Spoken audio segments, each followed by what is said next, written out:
सिर्फ फूल और एक बाबा का शीश।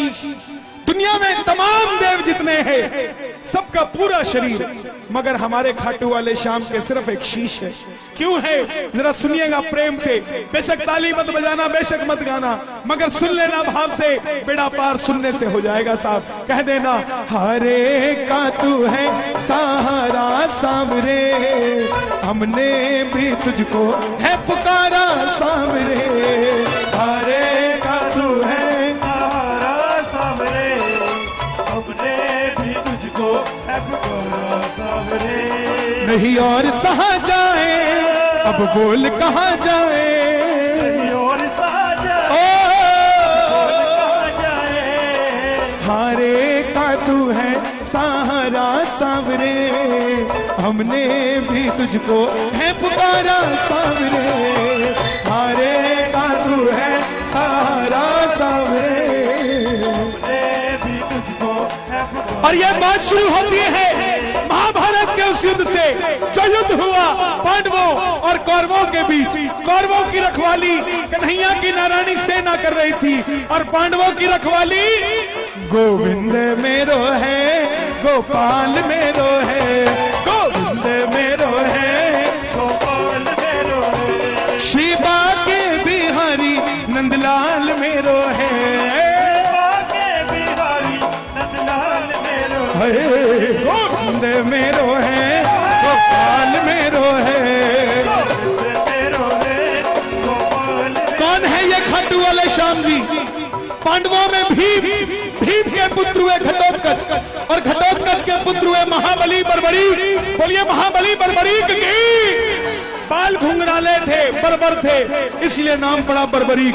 जन्म लेते ही 14 बरस की आयु ग्रहण की, और जैसे डॉक्टर का बच्चा डॉक्टर बनने की सोचता है, इंजीनियर का इंजीनियर क्षत्रिय परिवार से थे, कुछ शक्ति प्राप्त करने की सोची। माता अहलावती के लाल है, बोलिए अहलावती के लाल की।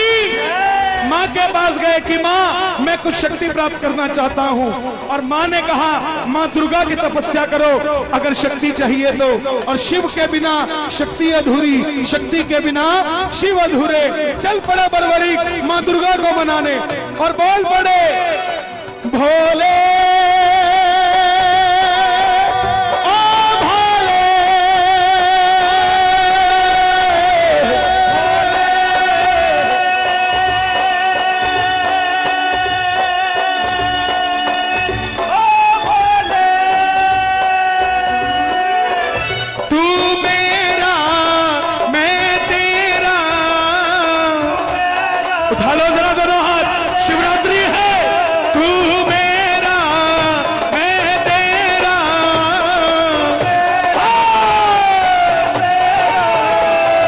शाम से मिला दे, मेरा यार तू मिला दे, मुझे शाम से।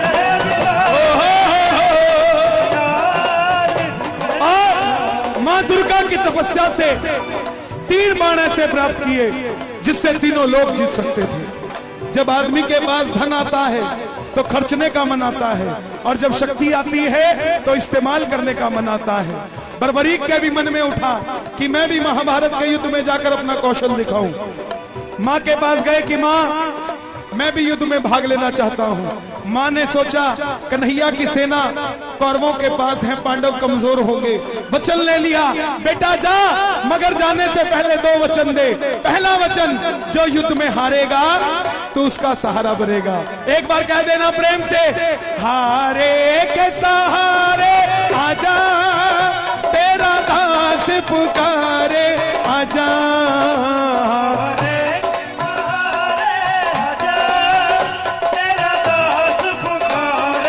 आजा ओ हम तो खड़े तेरे द्वार, सुन ले करुण पुकार।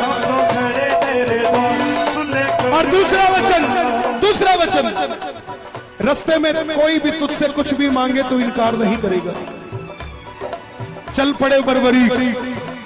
जैसे मेरी माँ शेर की सवारी करती है, भोलेनाथ नंदी की, हमारे श्याम बाबा लीले घोड़े का असवार, खाटू वाला सांवरियो लीले लीले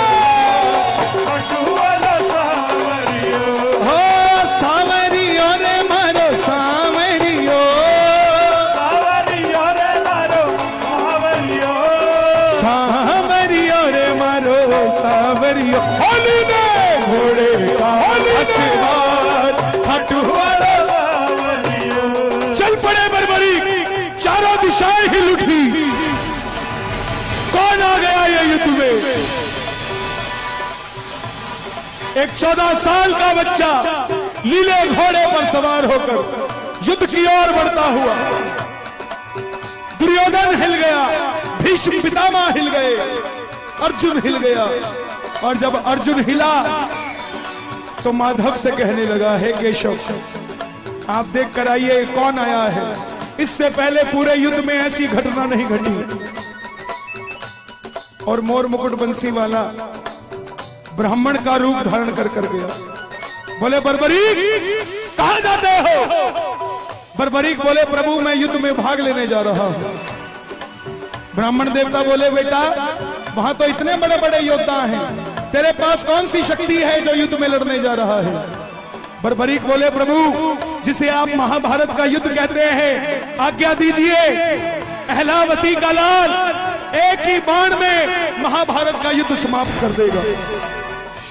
ब्राह्मण देवता बोले बेटा बातें करनी आसान है, अच्छे दिन आने वाले हैं, लाने में पसीना आ जाता है, साबित करके दिखा। सामने पीपल का पेड़ था, बर्बरीक ने चढ़ाया प्रत्यंचा पे बाण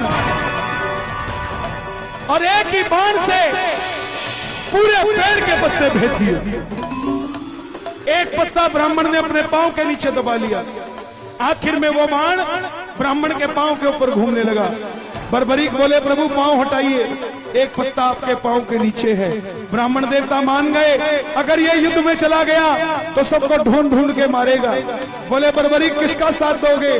बर्बरीक बोला प्रभु मैं अपनी माँ को वचन देकर आया हूँ, हारे के सहारे आजा तेरा दास पुकारे, आजा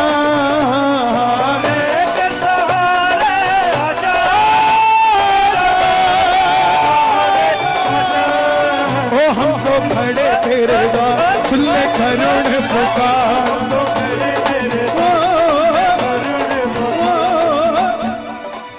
ब्राह्मण ने घेर लिया। छलिया है ना मोर मुकुट बंसी वाला, किसी का नहीं हुआ।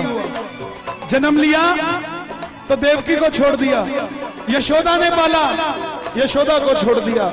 राधा से प्रेम किया, राधा को छोड़ दिया। ब्रज में रहा, ब्रज को छोड़ दिया। रिश्तेदारों को आपस में लड़ा के छोड़ दिया। ये किसी का नहीं हुआ। बोले बर्बरीक ये कैसा वचन दे दिया, हारे का सहारा।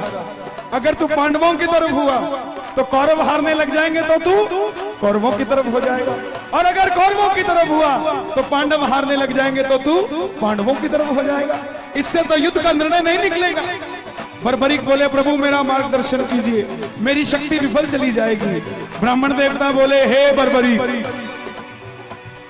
हे महानायक, कलयुग में इस धरती के कल्याण के लिए एक शीश का दान चाहिए, और वो शीश का दान 3 महाबलियों में से किसी एक का हो सकता है। या तो भगवान श्री कृष्ण का, या अर्जुन का, या बर्बरीक तुम्हारा। कन्हैया की बलि नहीं ले सकता, उसने युद्ध रचना है। अर्जुन की बलि नहीं ले सकता, उसने युद्ध खेलना है। तो बच्चे तुम अपने शीश का दान दो और इस धरती का कल्याण करो। बर्बरीक बोले प्रभु ये निकाली तलवार अहलावती का लाल, ये मौरवी नंदन आपका वचन देता है शीश दान में दिया जाएगा। मगर आप कौन है? साधारण ब्राह्मण शीश का दान नहीं मांग सकता, और मेरे कन्हैया ने अपना विराट रूप दिखाया और झोली पसार कर खड़ा हो गया। मांगा शीश का दान मुरली वाले ने, मांगा शीश का दान मुरली वाले, और बर्बरीक ने निकाली तलवार, दे दिया शीश उतार खाटू वाले ने।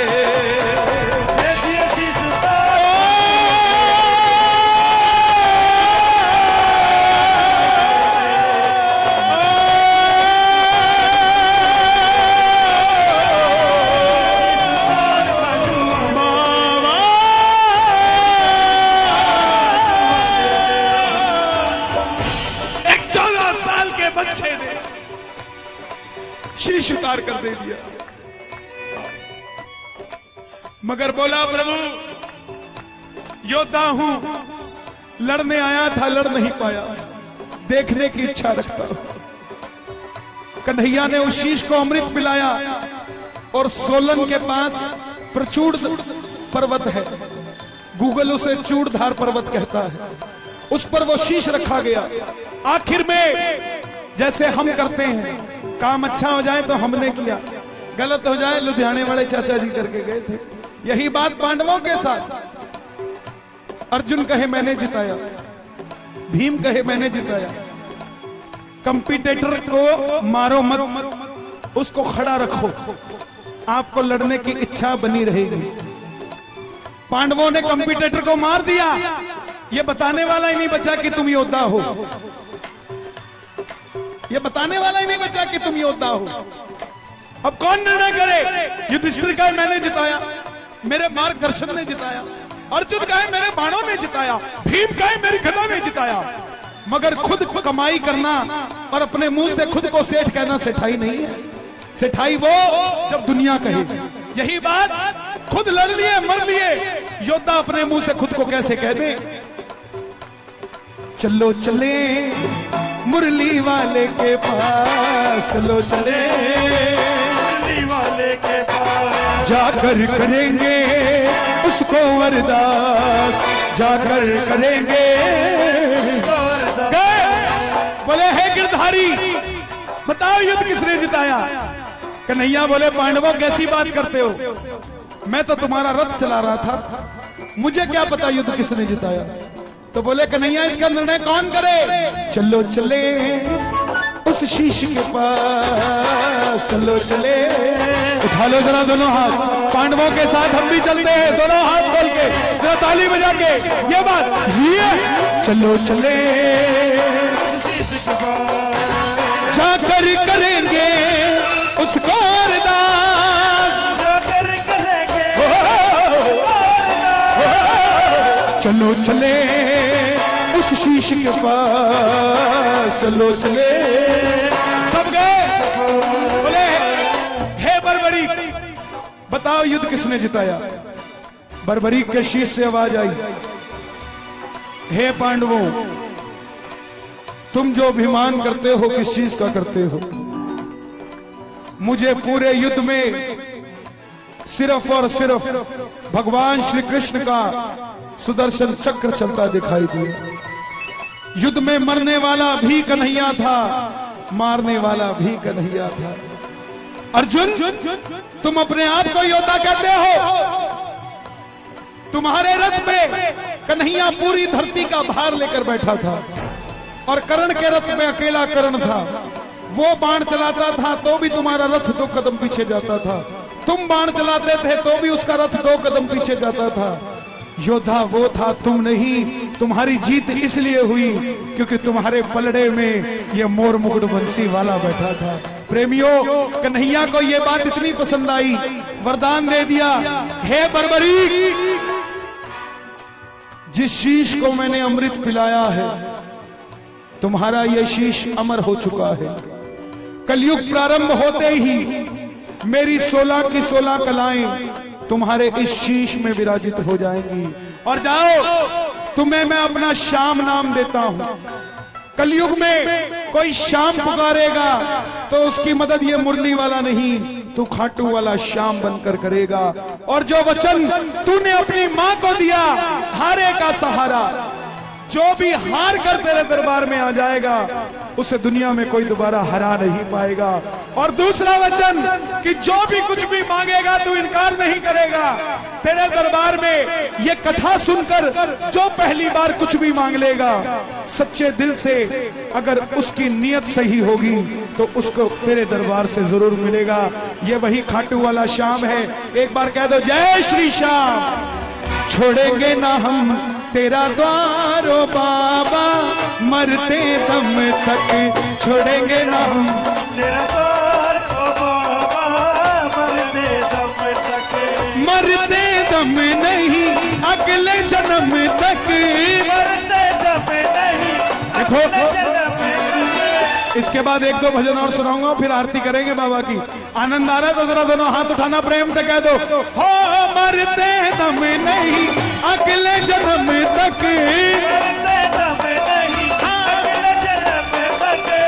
थोड़े लालची और हो जाओ, अगले जन्म नहीं 7 जन्म तक, अगले जन्म नहीं 7 थोड़े और लालची हो जाओ, 7 जन्म नहीं जन्म जन्म तक छोड़ेंगे ना हम तेरा द्वार ओ बाबा, मरते दम तक छोड़ेंगे ना हम तेरा द्वार ओ बाबा, मरते दम।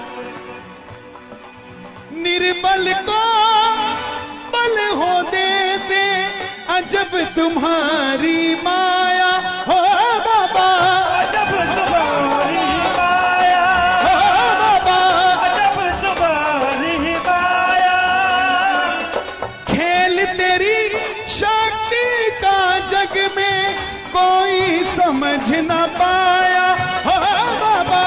कोई समझ न पाया। हमारे दिल्ली में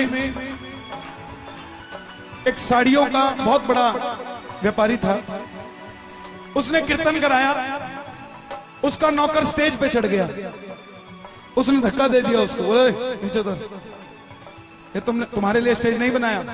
उस नौकर ने क्या किया? उस नौकर ने कुछ नहीं किया, नौकरी तो उसी रात छोड़ दी सेठ की। इस सेठ को बोला, हे मालिक